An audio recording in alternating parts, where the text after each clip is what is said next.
Hola, buenas tardes. Bienvenidos a la quinta sesión de Magma, Encuentros del Próximo Cine. Este ciclo de películas online, esta muestra de películas online con conversaciones que estamos haciendo con Carolina Adriasola y José Luis Sepúlveda. Y esta es la última sesión de esta primera fase. La idea es que podamos continuar mostrando películas y teniendo estos espacios de diálogo. Así que nada, eh, estoy muy contento en lo personal de tener como unos invitados tan asombrosos lo que ellos hacen, que son los Archivistas Salvajes, eh, que es un colectivo de rescate, digamos, y preservación de un cine independiente, un cine que no está en las listas de la cultura oficial, por decirlo de alguna manera, también un cine amateur, y ellos han hecho un intenso trabajo de rescate y de preservar y de mostrar estas películas, y la verdad que son películas bien asombrosas. En Chile conocemos bastante del cine cubano, pero la verdad es que estas son propuestas que al menos yo no conocía bien y me han asombrado mucho. Así que estamos muy contentos de tener acá a Lucía Malandro, Fabio Quintero y Daniel Saucedo de los Archivistas Salvajes. Nada, muy bienvenidos y muchas gracias por esto. Muchísimas gracias. Bueno, un placer estar acá. No quiero adelantar mucho de las películas como para no matarlas. Prefiero que cada uno de ustedes se asombre como me asombré yo cuando las vi. Y después vamos a indagar en el trabajo que ellos hacen y también podemos hablar particularmente de cada una de estas películas, que son increíbles. Así que nada, los dejo. Son cuatro películas y los dejo para que las vean y luego vamos a conversar con Lucía, Fabio y Daniel. Muchas gracias.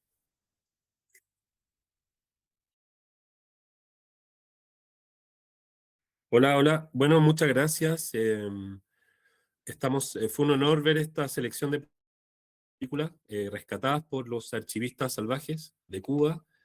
Y tenemos el honor de contar acá con dos miembros de este colectivo, que es Lucía Malandro y Fabio Quintero. Nada, les quería agradecer. Bueno, y perdón, y Daniel Saucedo, no lo veía, ahora lo veo. Les quería agradecer por permitirnos mostrar estas películas que son muy sorprendentes, ¿no?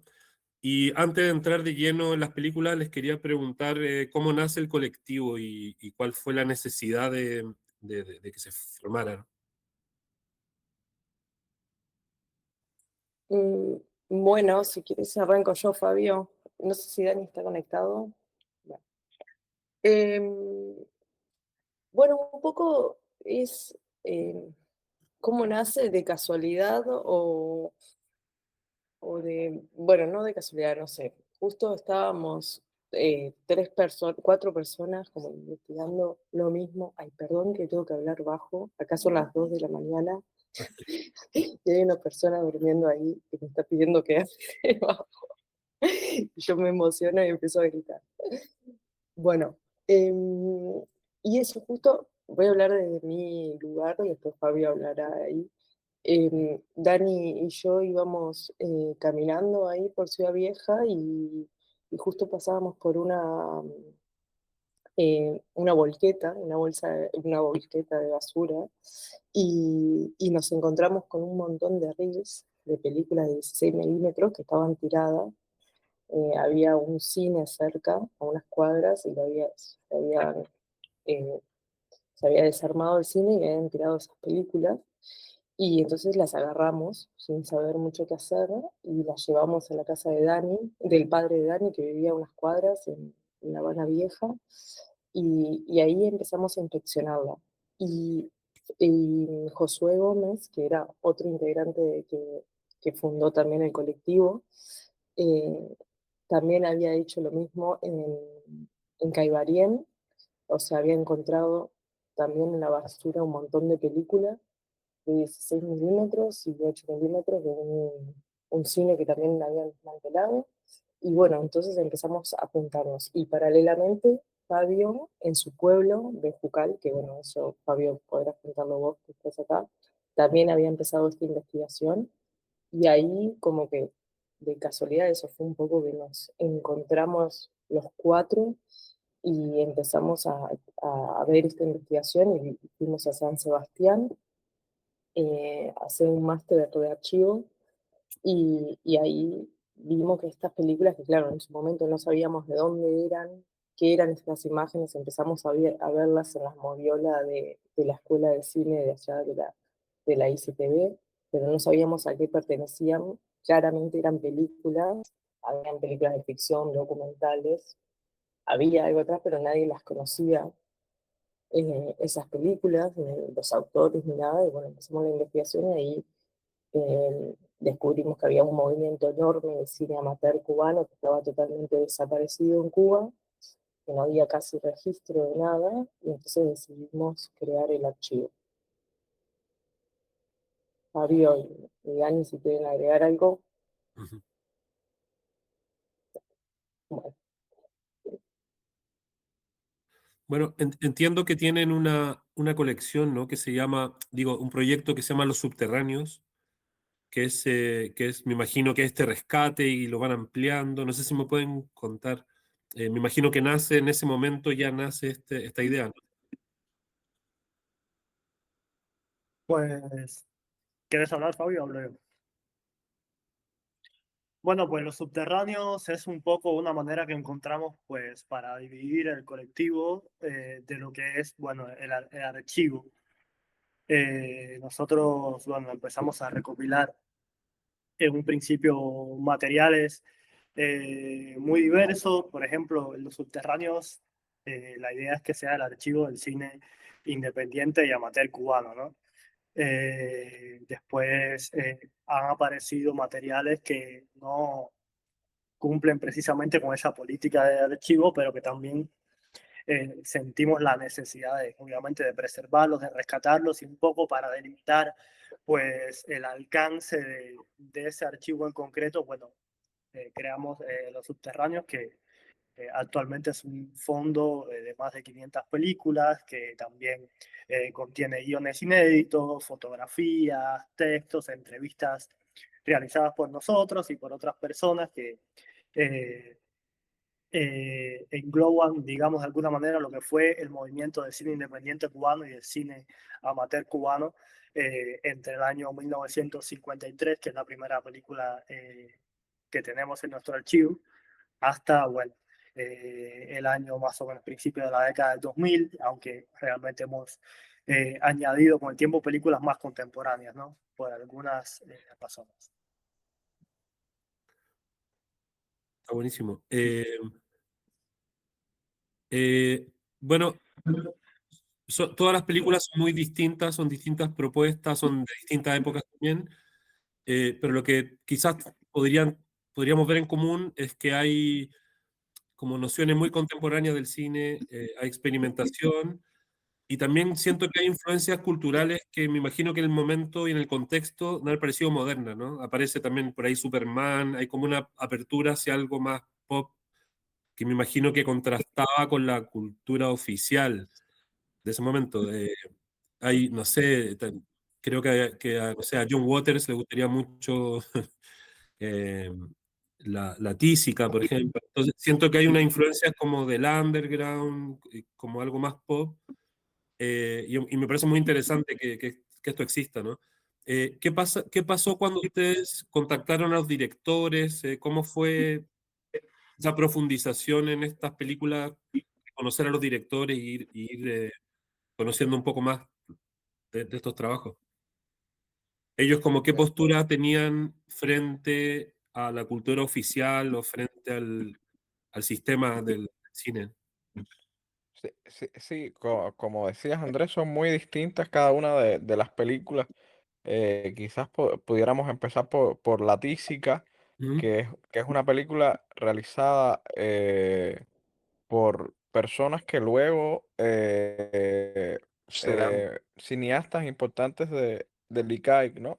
Sobre todo Tulio Ray será uno de los principales realizadores de animación de Cuba y del Instituto de Cine Cubano del ICAI. Pero en esta época en la que en la que estaban empezando, nos contaba Hossein Ray y su hijo, eh, que crearon este grupo experimental como un divertimento cuando terminaban de trabajar en el ICAI. Sobre todo, estas personas empezaban en labores técnicas, no estaban dirigiendo específicamente películas en esta época, entonces se reunían un poco para divertirse, y él comentaba mucho la influencia en su padre de la pornochanchada brasileña y Mm. y un poco de este cine, ¿no? Y esto es un colectivo que llega a realizar 3 películas. Esta es la primera y es la única que se conserva. Las otras dos, esto por los testimonios de Osain, porque lamentablemente ya Milton Maceda, Rolando Zaragoza y Tulio Ray, ya cuando nosotros como que estamos realizando esta investigación, ya habían fallecido. Nos cuenta que las otras películas eran, vamos a decir, más atrevidas todavía, ¿no? Y, y la tercera película que hace este colectivo directamente es como censurada por la oficialidad del ICAI, eso aun cuando ellos trabajaban ahí. Y entonces también es un poco, estos son los años 60 en Cuba, que va a ser un contexto distinto al de las otras películas que vemos, que vimos en este programa. Por ejemplo, Perrés es una película del año 80, donde ya en Cuba se han creado los colectivos de cine aficionado, los grupos de cine aficionado, porque en 1978 el ICAI ha permitido que se realice un cine, o que se potencie un movimiento de cine aficionado, como se le dice, que es un cine amateur, independiente en Cuba, pero bajo la mirada y bajo la égida del ICAI, copiando un poco el modelo de cineclubes soviéticos, yugoslavos, que tenemos estos kinoclubs. Se ve en la película de Kieslowski, el amateur en Polonia. Es decir, Ujú. este modelo de cineclubes se logra copiar en Cuba en el año 78, y te digo, se logra copiar porque durante los años 60 y los 70 era perseguido toda persona que intentara realizar cine independiente en Cuba. Y de esa persecución viene Tomás Piar, que es el padre de Terence Piar, que es el realizador de Figuras en el Paisaje. Y bueno, Tomás crea en el año 78, cuando se institucionaliza todo este movimiento de cine paralelo a la industria que se está realizando de cualquier forma hace alrededor de 15, 16 años.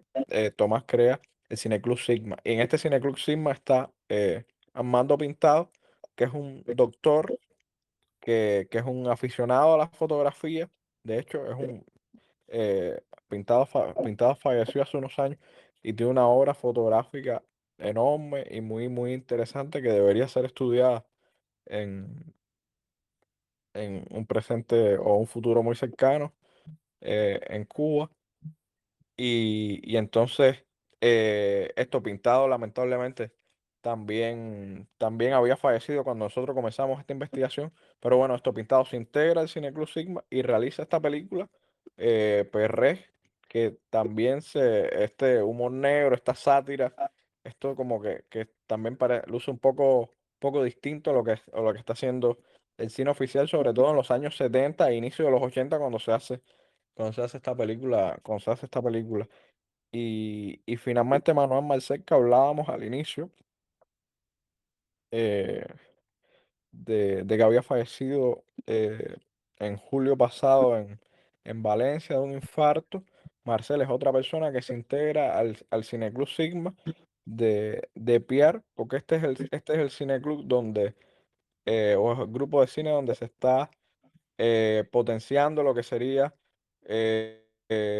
un cine muy distinto a lo que es a lo que es el canon del ICAI, y a lo que es el canon un poco del cine cubano, ¿no? Hay unas preocupaciones como de revisar otros referentes más europeos, más mirando al cine autor europeo de los años 60, 70, también influencias de cine experimental norteamericano, Nueva York, en fin, hay como otro sistema de referencia traído por Piar y por Pintado, y entonces como que Marcel, que era en esta época de finales de los 80 un estudiante de diseño industrial, tenía como este tipo de inquietudes que se integran a lo que es el grupo Sigma, y por eso eh, vemos esta película que prácticamente no tiene como referencias en Cuba haberse hecho algo así anteriormente, esta intervención en celuloide,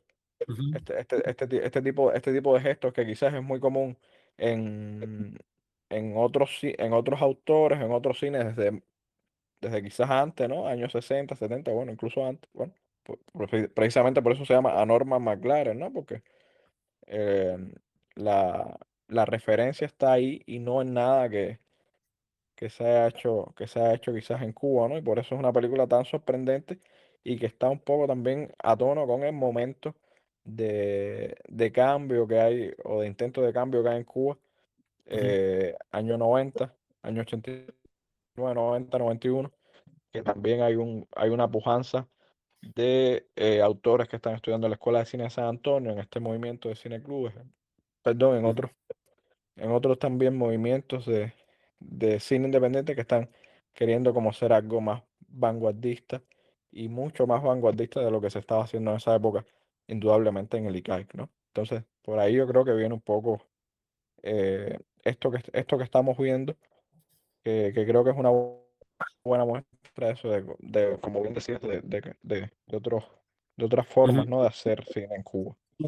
Solo agregar una cosita de la relación con los autores, que es muy curiosa, como puedes ver en estas películas, todos los autores están muertos actualmente, ¿no? Eso es un poco el tipo de relación que tenemos también con los autores, ¿no? Vamos siempre un poco tratando de casi de exorcizarlos, ¿no? Muchas veces de entender qué fue lo que quisieron decir, qué fue lo que quisieron hacer en su momento, cuál era su relación.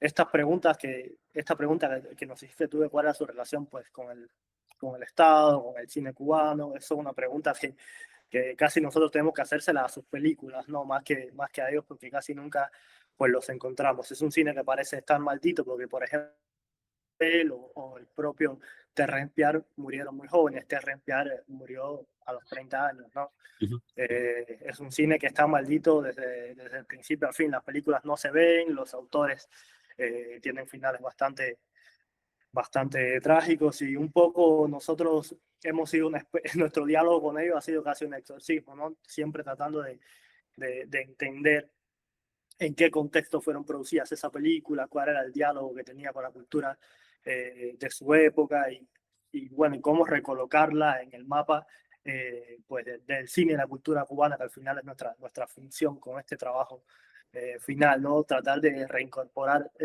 todas estas películas que han sido marginadas pues al corpus de bueno, lo que sería la cultura hegemónica cubana, por decirlo de alguna manera, ¿no? Oye, No sé, y en ese sentido, perdón, dale. en ese sentido, hoy saludo a todos. Gusto de verle así a la Un distancia. gusto. Hoy es un agrado verle de esta manera, pero de alguna otra, ojalá más cerca, luego. Pero eso va a suceder, así que ojalá que sí. Ojalá. Y esa relación, por ejemplo, de esa época con respecto a ahora, ¿ustedes ven como que hay también una relación directa con la gente en Cuba ahora, por ejemplo, de esa manera de crear o de esa manera de irrumpir? ¿Existe eso ahora en la actualidad? ¿Qué piensan ustedes? Pues bueno, no sé qué piensen tampoco, voy a hablar por mí, pero yo creo que un poco el espíritu de la revolución, que fue un espíritu renovador en su época, pues trajo muchas ganas de experimentar, unas ganas que en Cuba se han ido paulatinamente perdiendo y recuperando, depende pues, de muchos contextos, ¿no? Fíjate que estas películas todas ocurren en diferentes contextos de ruptura, hay que entender muy bien qué está pasando en la historia de Cuba para entender por qué pasan estas cosas, ¿no? Las películas, por ejemplo, del grupo, del colectivo Cubanacán, que es los que hicieron La Tísica, y dos películas más ocurren pues en el momento justo en el que triunfa la revolución. Son películas del año 61, 62, que hay pues una apertura pues muy grande, el cine mismo del ICAI empieza a experimentar, no solo el cine independiente, están las películas de Santiago Álvarez, ocurriendo, todo ese movimiento del cine tricontinental, de Guillén Landrián, está pasando Sara Gómez, está pasando muchas cosas en el cine cubano como a nivel de experimentación visual, y esta gente, bueno, pues no se escapan a eso. Van por en un momento determinado se meten por un camino equivocado que no pues refleja el espíritu de lo que debería ser el cine revolucionario, y bueno, pues ahí le cortan el agua y la luz, como decimos en Cuba, ¿no? Y por eso termina. Después la película de Marcel, que es la más reciente de esta muestra, ocurre también en un momento de cambio brutal de Cuba, ¿no? Una cosa que en Cuba se conoce como el periodo especial, había caído todo el campo socialista, Cuba se queda sola en la crisis más absoluta, el movimiento de Cineclub deja de hacer películas, Marcel llega pues tarde a eso y dice, bueno, hay que encontrar una nueva alternativa para hacer películas, y surgen estos experimentos como de cine sin cámara, que son una alternativa simplemente para poder seguir haciendo cine, ¿no? Son cosas que surgen en momentos pues muy, muy radicales de la historia de Cuba, son siempre las películas más experimentales, ¿no? Sí, y también había encontrado las películas en la basura, ¿no? Había encontrado las películas en Marcel la encuentra basura. las películas en la basura que había tirado justamente en la Cinemateca de Cuba. Y bueno, y hace estas películas sí, en un periodo especial con las limitaciones, ¿no? Y eso Ya, es también muy hermoso de ver en el archivo, que las limitaciones se vuelven como creativas, ¿no? Las limitaciones de producción se vuelven un mecanismo de producción y hacen cosas muy vanguardistas, con mucha intención, eh, por las limitantes. Agarran las limitantes y las transforman en películas. Y eso es interesante. Sí, Y a mí, es una ah, película homenaje que siento que usa las técnicas de McLaren, ¿no? Esto de la animación sobre la imagen.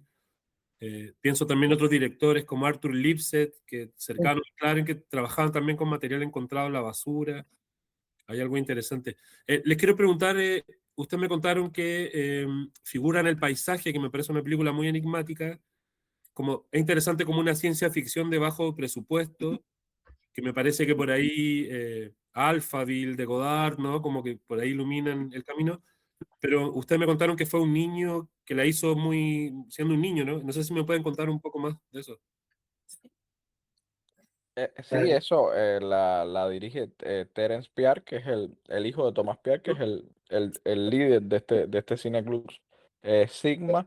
Terence era un adolescente, bueno, 12 años, 12 13 años tenía Terence en esa época, escribe el guión y ahí con su papá y con el resto de miembros del colectivo hacen esta ciencia ficción donde está muy presente, yo creo, la estética de Tomás, ¿no? De su padre, está como muy presente.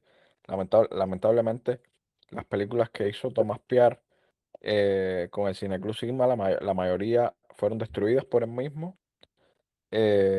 años después, y hemos podido ver muy pocas, ¿no? Solamente tenemos referencias o fotografías de cómo lucían estas películas, ¿no? Y qué eran estas películas, pero sí la influencia de Godard, de la nueva ola francesa, de Antonioni, de Bergman, está en Pierre, y aquí en un Terence muy niño, ¿no? Y lo que sería interesante en el caso de Terence es que luego estudia cine en San Antonio de los Baños, y lo que vamos a ver de él después es muy distinto a, a lo que es la estética de su padre, y a lo que es figuras en el paisaje en el sentido en el sentido como visual, ¿no? Porque sí esta rareza, este enigma, esta cosa de ciencia ficción, sí está, o en algún punto, en alguna de las intenciones de Teren siempre estuvo, pero se va a despegar totalmente de, de estas imágenes y va a buscar en sus películas una especie de crudeza o de suciedad en la imagen que quizás pudiera, no sé si pudiera estar muy relacionado, no sé, con Carolina y José Luis, yo pensando en Vena, y que es una película que hace Terence en la escuela de cine, sobre el tráfico de drogas en Cuba, o sobre este tema de las drogas en Cuba, que en esa época, 2001, 2002, era un tema totalmente tabú en la cinematografía cubana, y hoy en día sigue siendo una de las películas más eh, eh, impactantes, yo creo, de los documentales más impactantes que se han hecho en Cuba, ¿no? En Vena, y sobre todo por el contexto, ¿no? Entonces luego como que Terence se fue a, a, a este mundo de underground también totalmente.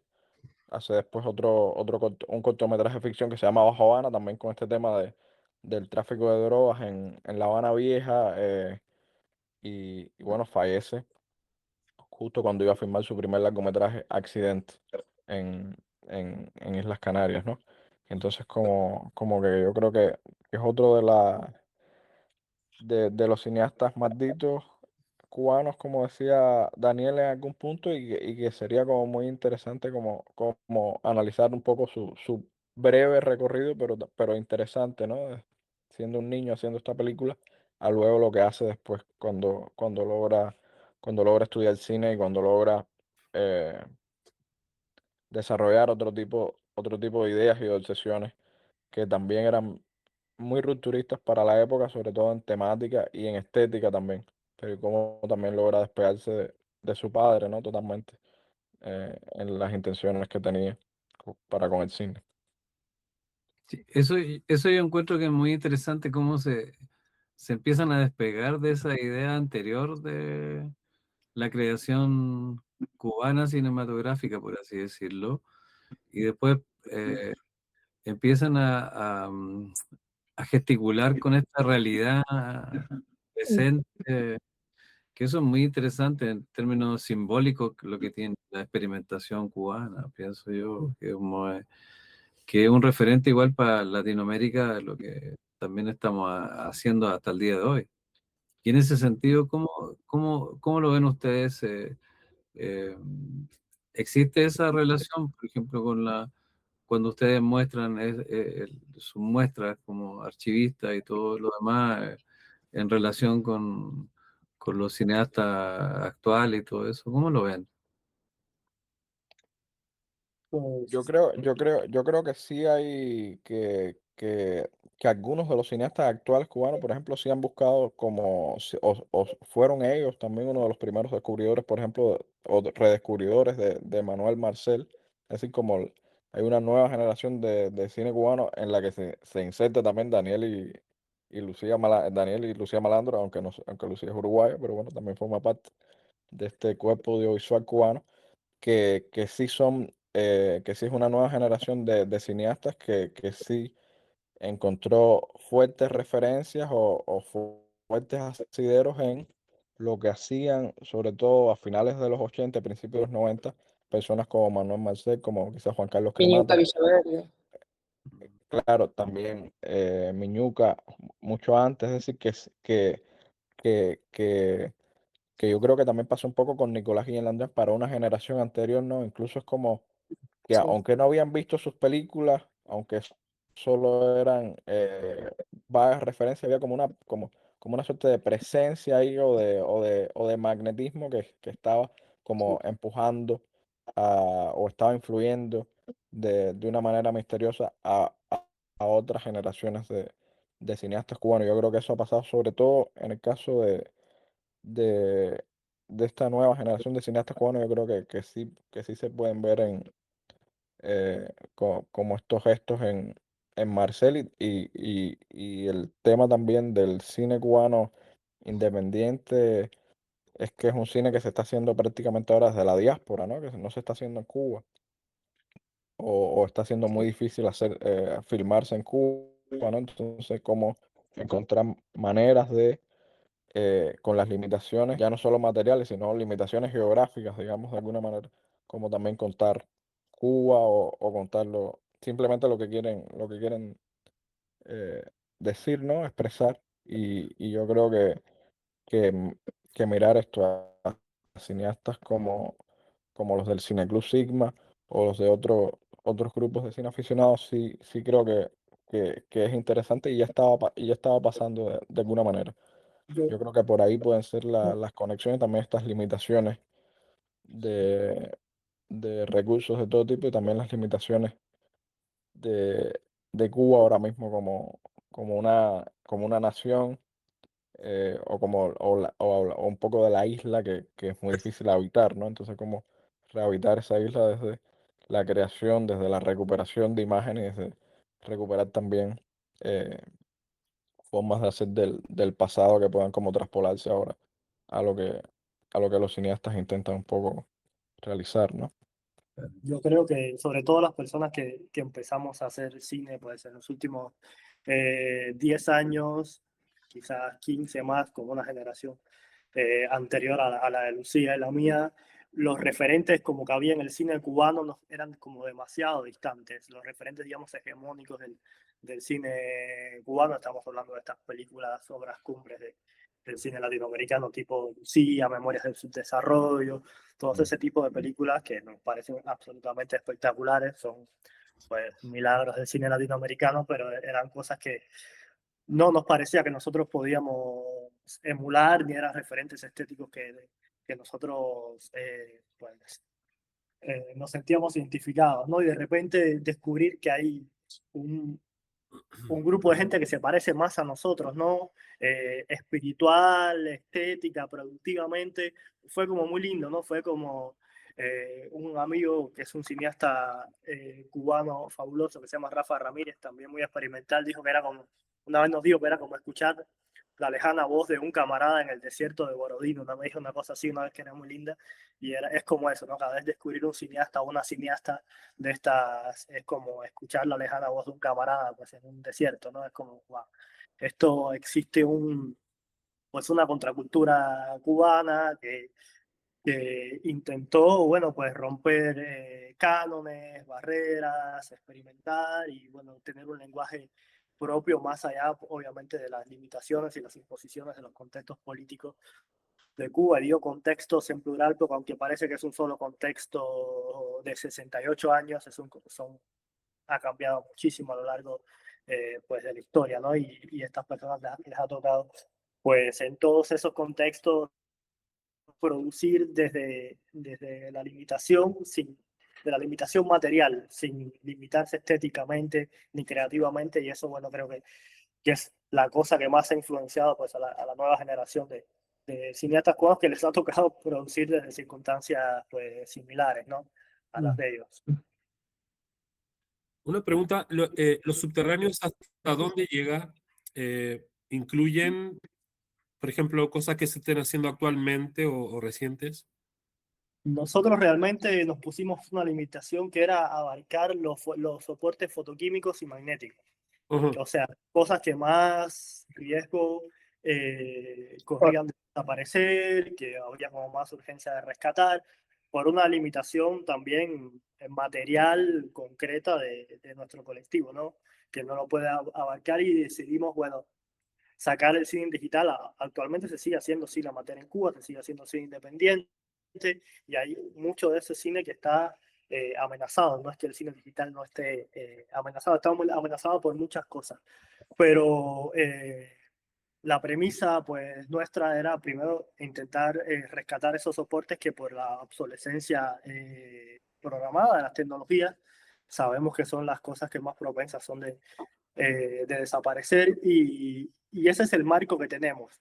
no es un marco temporal en realidad, porque de repente han aparecido películas hechas en el 2020 en soporte fotoquímico. Tenemos esta película Opus Savannah, que es una película filmada en los años 80, editada en el 2020, los experimentos que hizo Juan Carlos Salón en los años 2000, después unos talleres que dio a partir del año 2010, que también fueron en soporte de 16 milímetros.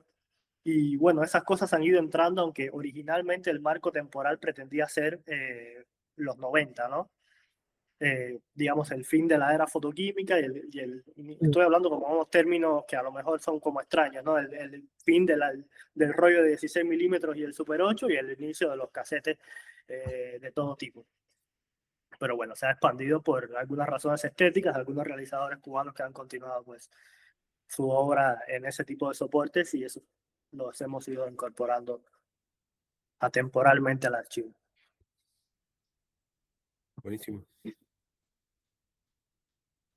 Oye, a mí me parece que como que lo atemporal a veces como que suscita la idea como de una pequeña experimentación en cuanto a las limitancias que hay, pues, es decir, como que hay mucha limitancia y mucha nostalgia a veces de imágenes y de referentes históricos y etcétera, ¿no? Pero en el caso como de construcción, de como construcción presente, es muy interesante como que esa atemporalidad se ejecuta en el mismo lugar, pues. Entonces ya no hay como o un referente de distancia o de fecha, sino que son varias fechas a la vez de lo que se construye en un instante. Y eso me parece como muy interesante como de irrupción, como Sí, de... y es interesante con esto que estás hablando también como de la construcción, es que, no sé, a mí lo que me gusta de este archivo también es la cantidad de ausencias que hay, porque uno va como tratando de llenar, o sea, todo está como un poco desordenado, caótico, perdido, Sí, los cineastas mueren, hay fragmentos de película, hay trozos, hay cosas partidas, ¿no? Entonces uno va tratando de construir esta historia y en todas estas construcciones, que es también el archivo, hay toda una parte de ficción, ¿no? En que uno va construyendo también estos cineastas, estas películas, esta parte de la historia que está como borrada o sí, enterrada o que uno va tratando de sacar y está lleno de ausencias. Entonces las ausencias, por ejemplo, una de las cosas que nosotros también eh, mm, mostramos o tratamos de mostrar es sí, la falta también como de información o la falta de que las películas están también dañadas o no se restauran, se muestran así como están, eh, el paso del tiempo, como la carcome, en fin, como esa idea de lidiar con lo ausente y, y no tratar de llenarlo, sino como por algo esa ausencia está, no sé. Hay algo de la construcción y de la ficción de un archivo que es bien interesante en todos los archivos institucionales o contraarchivos o lo que sea. sí. Yo igual recojo lo que dice Lucía de la ausencia, porque pienso que es ahí donde está la poesía, que quizás que puede ejecutarse de manera actual. No sé Sí, si sí, como una situación, pero es como una manera de expresión que conlleva como cierta referencia o ciertas imposiciones que teníamos al generar cine, o por así decirlo, o la gente que lo generó antes, y de qué manera lo podemos también, de alguna manera, captar o capturar. Son instantes poéticos que se van abriendo, yo creo, a través de lo que decías tú, em, de estas películas que vienen de tiempo y uno ve el tiempo también que pasó sobre el soporte. Entonces, ese mismo soporte va generando una posibilidad de entrar ahí en ese lugar, o no sé, si vivir ese espacio, a pesar de no haberlo vivido. Y eso me parece muy interesante en términos de la poesía que se puede generar. Total. Y es muy fuerte porque a mí a veces me pasa que tengo como uno, a veces cuando hemos trabajado en archivos institucionales y también estar vinculado a veces con las instituciones que están tratando como los Excel, los archivos, llenar información, llenar Claro. todo lo que puedan y nuestro archivo como de ausencia, o sea, son todos agujeros negros, pero los agujeros negros son como eso, el espacio, lo imagino, el momento donde uno puede imaginar, crear, y es ahí donde entra la poesía total. Se ve en las imágenes también, en la ausencia de la imagen. Yo creo que, yo creo que uno de los grandes retos que tenemos todavía como colectivo es poner en valor esa ausencia, ¿no? Cómo exhibir esa ausencia, cómo compartir esa ausencia más que exhibirla, cómo mostrarla, porque yo creo que también hay mucho, pues, estigma con lo que, qué cosa es una película o qué cosa es exhibible, ¿no? Y nosotros, pues, tenemos muchas películas que están inconclusas, que son fragmentos. Hay películas que son apenas un plano, hay películas que son apenas un frame, un estilo. Una película que es una película coral, son muchas películas que por accidente de su historia se han mezclado. Y, y bueno, esas películas son muy difíciles de exhibir, ¿no? Porque lo que espera, pues, los contextos en los que normalmente se exhiben las películas es encontrar una película con créditos de principio a fin, que esté, bueno, pues la totalidad, ese todo, bien logrado, bien resuelto. Y la historia de este cine amateur también es una historia de la frustración, ¿no? Que es una historia de a veces empezar a filmar y no poder terminar la película. Por muchos motivos, de no poderla montar, ¿no? De ser pues una colección fabulosa de crudos de cámara, ¿no? Que tenemos muchísimos de esos. Y nosotros decimos, wow, esto es fabuloso, esto hay que compartirlo, ¿no? Sin embargo, es muy difícil de ubicar en contextos, ¿no? La gente, bueno, pues prefiere ver este tipo de películas como las que mostramos, que merecen la pena ser vistas y son fabulosas, ¿no? Pero en realidad esto no refleja lo que es la historia del cine amateur. En realidad, ¿no? Estos son, pues, los casos aislados de la gente que concretó, pues, un resultado de principio a fin, más hegemónico, más parecido a lo que sería el canon de una película como la entendemos, pues, de la manera más convencional posible, ¿no? Pero en realidad hay lo que hay detrás de eso, nuestras 500 y pico de películas rescatadas son, pues, más fragmentos, más ausencias que películas completas, ¿no? Porque es una historia que tiene mucho que ver con, pues, enfrentar esa frustración, fallar, tener un sueño, intentar a toda costa materializarlo y no siempre lograrlo. Y queda un fragmento de ese sueño, de esa idea que tiene un valor estético, cultural, antropológico, histórico tremendo, pero que parece no interesarle a nadie nunca, ¿no? Nos queda pendiente por intentar poner en valor esa ausencia nosotros también. Oye, yo recojo mucho esa reflexión con respecto a la inconclusión y lo que significa el fragmento como no término o como idea, y que se gesticula o se plásticamente existe, pero sin embargo no lleva a un término, o quizás lo tiene, pero sin embargo, hace un tiempo atrás en otro conversatorio hablamos de la película inconclusa. Y eso es muy interesante porque en realidad hay una inconclusión dentro también de, históricamente en Latinoamérica, de un montón de posibilidades y de esperanza. Hay esperanza inconclusa acá.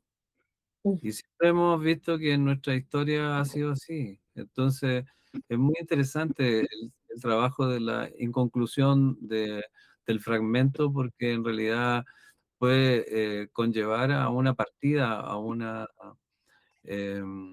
posibilidad creativa de una manera, de no buscar la conclusión, sino que al contrario, es buscar más la inconclusión, es decir, una doble inconclusión de la creación, y eso me parece muy interesante en la raíz del fragmento, o de lo que ustedes hablaban de profundizar dentro de, creo que era una imagen que se podía entender de una manera que quizás es totalmente distinta a cómo se generó. Entonces, la generación de eso me parece que es la posibilidad también de lo que están haciendo políticamente, queda creativamente, no sé cómo llamarlo así, ¿ah? Sí, Pero claro, es que nosotros, eso que dices tú, es muy interesante porque nosotros vivimos en un país inconcluso, en un sí, continente inconcluso, hecho sí, de fragmentos, de sueños que no, no se materializaron, y esa cosa se traduce en nuestra cultura, en nuestro cine, en nuestras, bueno, manifestaciones orales de todo tipo, no tiene que ver con el contexto en el que hemos habitado sí. desde 1492 para acá, ¿no? Nosotros con Carolina hemos estado trabajando un concepto que se llama el supralocalismo con respecto a trabajar el localismo en el sentido del localismo propiamente tal, sino que no el universalismo, sino que de qué manera podemos entender ese fragmento, que es muy complejo de irse como irse para adentro. Y eso nos parece muy interesante, igual lo que ustedes son un referente en términos de eso. ¿Mm? Quizás no lo hemos conversado, pero eh, está muy relacionado con eso, con esa corriente del supralocalismo que nosotros llamamos, que una discusión que hemos tenido eh, a las 2 o 3 de la mañana. Sí, Se disputa a las 2 o 3 de la mañana en su local. Como sí, a mí allá me pare- en Dos Océanos. a mí me parece muy interesante eso, José Luis, que dice, porque claro, la historia de cómo hemos formado el colectivo y cómo hemos llegado a a estos materiales y a estos cineastas también es un poco ese hundimiento de cada uno de nosotros en nuestros contextos y Algo que sería en en nosotros nuestros el pueblos más. ultralocalismo, ¿no? Sí, En el caso de Fabio es el ultralocalismo, que empezó como el cine de su pueblo, de su barrio, de lo que estaba Exactamente. alrededor de él, y eso fue creciendo, ¿no? Partió de ahí Sí, sí, del ultralocalismo al supralocalismo, digamos. exacto. Es exactamente. muy, no sé, ustedes lo hacen. Bueno, dale, Fabio, por favor. Sí, no, no, eso sí, casi sin pensarlo y sin proponérselo, ¿no? Sin Bien. en mi caso, la única, el único, el interés primario mío era conocer un poco de las imágenes de mi pueblo, de las personas que habían intentado hacer cine cuando yo no había nacido, ¿no? Cuando, en la época, no sé, de que era muy distinto, una época muy distinta a la que yo había conocido, que solo era relatada, no sé, por mis abuelos o por amigos de ellos o cosas así. Y en el caso de Josué en Caibarien, que es un pueblo del centro de Cuba, pasa un poco lo mismo en el sentido de que se encuentra de forma fortuita con estas películas y cuando ve estas imágenes, que son imágenes de su pueblo de los años 80 70 también hay una impresión ahí muy fuerte, ¿no? Entonces, como eso, ese hundimiento en lo que hay, que era lo que tenemos y que apareció así muy Claro, fortuitamente, es o que hay algo bonito ahí que dice Fabio, que es que uno nunca piensa que hicieron cine en su pueblo, ¿no? Por lo menos hay una mitología habanera, una mitología en el cine cubano que se llama el habanocentrismo, ¿no? Que tiene hasta nombre y todo, que es que todo el cine se ha hecho en La Habana, ¿no? Y nosotros hemos descubierto, a medida que hemos tirado el hilo, que se ha hecho mucho más cine fuera de La Habana que dentro de La Habana. Lo que pasa es que no se exhibe en ningún sitio, ¿no? Y no le importa a nadie y siempre ha sido marginado por, obviamente, esa relación de poder que tiene, pues, la capital con las con la, periferias. con la periferia, ¿no? Ujú. Y el fatalismo geográfico, ¿no? Que tiene todo el que no habita, bueno, pues esos centros culturales hegemónicos en todos lados. Y, y fue muy bonito, por ejemplo, mi pueblo es el pueblo del que más películas hemos encontrado. Y es muy loco porque yo no sabía que todas esas películas se habían hecho, conociendo incluso a las personas, viéndolas de toda la vida.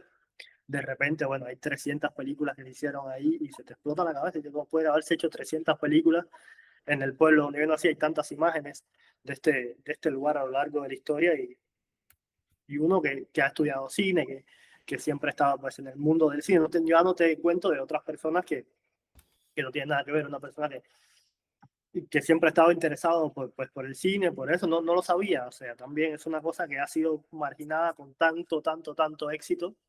Y yo creo que es una cosa que tiene que ver con todas nuestras culturas, ¿no? Ahora en los talleres que nosotros damos siempre nos encontramos pues esos casos, ¿no?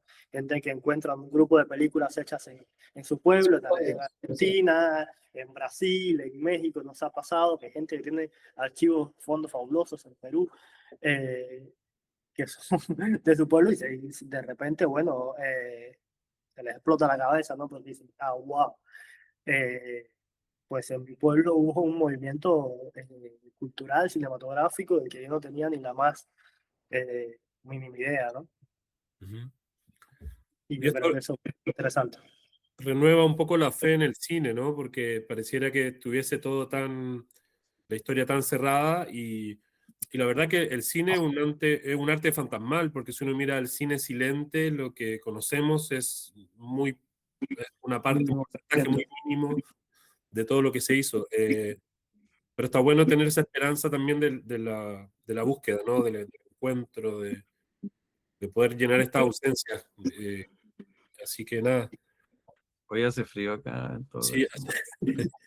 Oye, Sí, oye, ya debe ser tardísimo, ¿no? En sus... sí, no, pero sé que yo creo que tenemos que hacer otro conversatorio más para hablar del localismo, el ultralocalismo, el supralocalismo y todos los conceptos que estamos manejando, porque se han abierto un montón de, por así decirlo, contradicciones con respecto a lo que hemos visto para atrás, lo que estamos tratando de generar y lo que viene para adelante también. Entonces, yo creo que tenemos que conversar más de eso. Pienso que lo que ustedes están haciendo es trabajar en fragmentos, o lo que la narrativa lo hace en distintas frecuencias, es justamente donde tenemos que quizá indagar un poco más y no quedarnos solamente en una posición, pero pienso que es muy atrayente la idea de buscar en el pasado o buscarse en sí o qué pasa dentro de la inconclusión de nuestras realidades,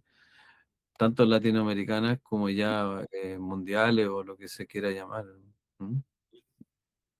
Yo creo que esa es la invitación a los archivistas salvajes. Ojalá que sea acá en persona en Chile, ¿no? Y Mm, yo bueno, no sé. bueno, muchísimas gracias. Es bueno, tardísimo. muchas gracias a ustedes. Sí. Un honor para nosotros. Para mí fue como una epifanía ver todas estas películas, así que quiero indagar mucho más. Quizás los contacto para pedirle más películas. Así que nada, muchas gracias. Buenas noches. Sí, muchas gracias. Oye, Gracias a Gracias, ustedes. Carolina, José Luis, Gracias Andrés. por Bye, quedarse esta tarde Lucía. ahí resistiendo. Chao, nos vemos. Nos vemos pronto. Hoy tienen que venir para acá, para Sí, este lugar. sí, por favor. Y Sí, gracias a quienes se conectaron en esta quinta Sí, sesión de Magma. Muchas gracias. muchas Chao, gracias. chao, chao. Chao. Abrazos.